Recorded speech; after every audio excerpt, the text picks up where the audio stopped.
بسم اللہ الرحمن الرحیم عن عمر بن شعیب عن ابیہ عن جدہ ان امرأة اتت رسول اللہ صلی اللہ علیہ وسلم ومعها ابنة لها وفي يدها مسكتان غليظتان من ذهب فقال لها اتعطين زكاة هذا؟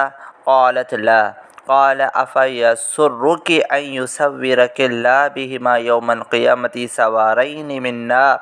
قال فخلعتهما فألقتهما إلى النبي صلى الله تعالى عليه وسلم وقالت هما لله ورسوله رواہ ابو داود۔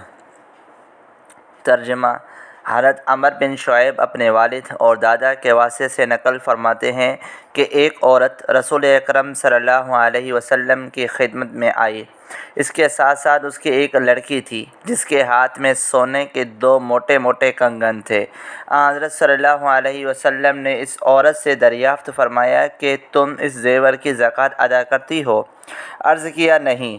فرمایا کیا تم یہ پسند کرتی ہو کہ ان کی وجہ سے قیامت کے دن اللہ تعالیٰ تم کو آگ کے دو کنگن پہنا دے؟ یہ سن کر اس عورت نے وہ دونوں کنگن بچی کے ہاتھ سے نکالے اور بارگاہ رسالت میں پیش کر دیے اور عرض کیا کہ یہ دونوں اللہ اور رسول کے لیے ہیں، میں اپنے پاس نہیں رکھتی، آپ کو اختیار ہے، جہاں چاہے خرچ فرمائیں۔ اس روایت کی مختصر تشریح یہ ہے کہ حضور اقدس صلی اللہ علیہ وسلم کے صحابی مرد و عورت سب ہی آخرت کے بہت فکر مند تھے اور وہاں کے عذاب سے بہت ڈرتے تھے۔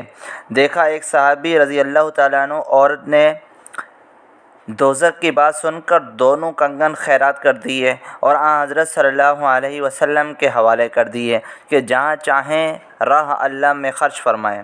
اگرچہ عذاب سے بچنے کی یہ صورت بھی تھی کہ وہ اب تک کی زکوٰۃ ادا کر دیتی اور آئندہ زکوٰۃ دینے کا اہتمام کرتی، لیکن انہوں نے یہ پسند ہی نہ کیا کہ وہ کنگن پاس رہیں کیونکہ شاید پھر کوتاہی ہو جائے، اس لیے وہ چیز پاس نہ رکھی جس سے گرفت کا احتمال ہو سکے۔ سبحان اللہ! صحابی مرد و عورت کیسے دیندار اور آخرت کے فکر مند تھے، رضی اللہ عنہم اجمعین۔